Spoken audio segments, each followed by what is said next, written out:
రాజకీయం చేస్తున్నారా లేక బీఆర్ఎస్ కు పరోక్షంగా సాయం చేస్తున్నారా?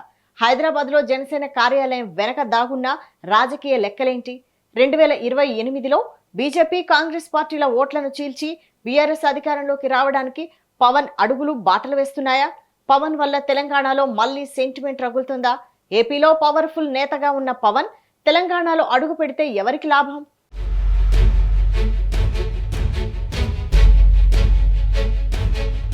తెలంగాణలో జనసేన అధినేత పవన్ కళ్యాణ్ సరికొత్తగా అడుగుపెట్టారు.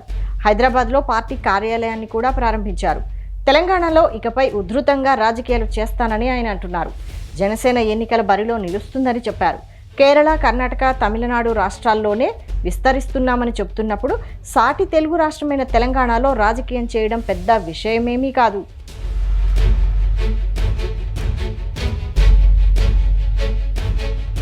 అయితే తెలంగాణలో పవన్ రాజకీయ అడుగులు వేయడం అంటే బీఆర్ఎస్ నెత్తిన పాలు పోయడమే అనే అభిప్రాయం వ్యక్తమవుతోంది.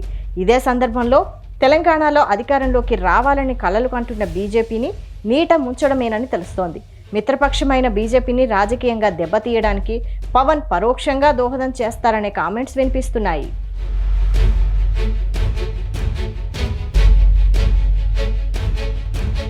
ఇటీవల హైదరాబాద్లో జనసేన కార్యాలయాన్ని పవన్ ప్రారంభించడం ఎలాంటి వివాదానికి చోటు లేకుండా సాగిపోయింది. పవన్ అడుగు పెట్టడం వల్ల తమకు లాభమని బీఆర్ఎస్ నేతలకు బాగా తెలుసు. అందుకే మొదట పవన్ను తెలంగాణలో రాజకీయాల్ని సీరియస్గా చేసేలా ముగ్గులోకి దింపుతున్నారు.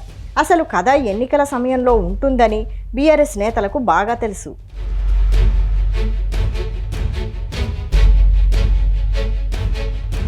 తెలంగాణకు వ్యతిరేకంగా డిప్యూటీ సీఎం పవన్ కళ్యాణ్ చేసిన ఘాటు వ్యాఖ్యల్ని బీఆర్ఎస్ అలాగే అక్కడి ప్రజా సంఘాల నాయకులు, జర్నలిస్టులు సిద్ధం చేసుకున్నారు. అదును చూసి ప్రయోగించడానికి తెలంగాణ వ్యతిరేక అస్త్రాన్ని రెడీ చేసుకున్నారనడంలో ఎలాంటి సందేహం లేదు. అయితే ఇప్పుడే పవన్పై ప్రయోగించాలని అనుకోలేదు.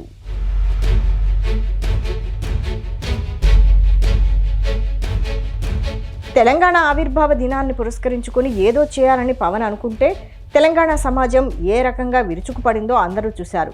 తెలంగాణలో నివాసం ఉండడానికి అలాగే రాజకీయాలు చేయడానికి తమకు ఎలాంటి అభ్యంతరం లేదని చెబుతున్నారు.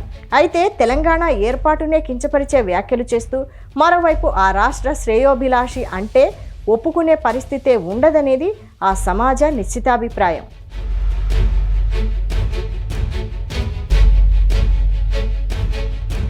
ఈ సమయంలో నిజంగా పవన్ కళ్యాణ్ తెలంగాణలో సీరియస్గా రాజకీయాలు చేయాలని అనుకుంటే మాత్రం అదంతా బీఆర్ఎస్కు ఉపయోగపడుతుంది. పవన్ కారణంగా తెలంగాణలో మరోసారి సెంటిమెంట్ రగులుతుంది. 2018లో కాంగ్రెస్తో టీడీపీ పొత్తు పెట్టుకుని అసెంబ్లీ ఎన్నికల్లో పోటీ చేసింది. చంద్రబాబు రూపంలో మరోసారి సీమాంధ్ర పాలన సాగించాలని అనుకుంటున్నారని కేసీఆర్ పెద్ద ఎత్తున ప్రచారం చేశారు. దీంతో అధికారంలోకి వచ్చే అవకాశాన్ని చంద్రబాబు కారణంగా కాంగ్రెస్ కోల్పోయింది.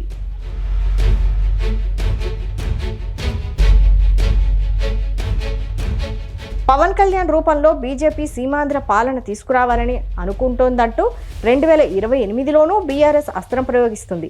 ఆ దెబ్బకు బీజేపీ, కాంగ్రెస్ రాజకీయంగా తీవ్రంగా నష్టపోవడం ఖాయమని పలువురు అంటున్నారు. అంతిమంగా బీఆర్ఎస్ రాజకీయంగా లబ్ధి పొందుతుంది.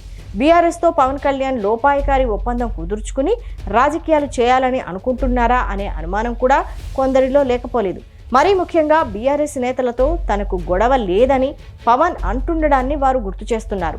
రాజకీయాల్లో ఏదైనా సాధ్యమే.